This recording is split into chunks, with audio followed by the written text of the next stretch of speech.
திருப்பணி செய்யறதுக்கு பணம் தேவையில்லை, திருப்பணி செய்யறதுக்கு ஜாதி தேவையில்லை, சிவாலயம் கட்டுவதற்கு தகுதி தேவை கிடையாது. ஒன்னே ஒண்ணுதான் தேவை, நெஞ்சில உறுதிப்பாடும் உண்மையான அன்பும் இருந்தால் சிவாலய பணி செய்ய முடியும். பெரிய கோடீஸ்வரனா இருக்கலாம், ஆனா சிவபெருமான் உன்னுடைய கையினால உன்னுடைய காசுதாம்பா எனக்கு வந்து செய்யணும்னு சிவபெருமான் ஆசைப்பட்டாதான் சிவாலயத்துல போய் தொண்டு செய்ய முடியும், திருப்பணி செய்ய முடியும். ஒரு சிவாலயத்தை ஒருத்தர் திருப்பணி செய்யறாருன்னா அவர் போன ஜென்மத்துல அதே சிவாலயத்தில் அவர் மெய்த்தொண்டராக இருந்தால் ஒழிய அந்த சிவாலயத்தை அவரால் தொடவே முடியாது, திருப்பணி செய்யவே முடியாது. 7 பிறப்பினுடைய புண்ணியம் மட்டும்தான் சிவத்தை கும்பிட யோசிக்க கிடைக்கும்.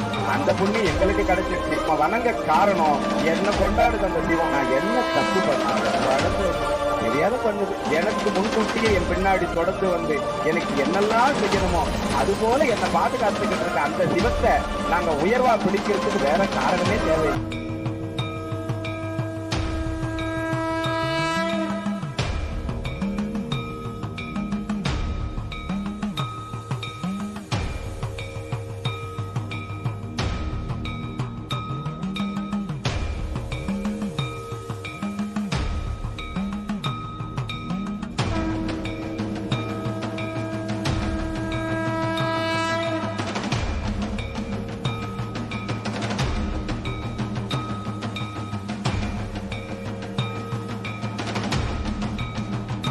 உலகத்துல எங்க தோண்டினாலும் பழமையின் அடையாளமா கிடைக்கிறது சிவலிங்கம் மட்டுமே.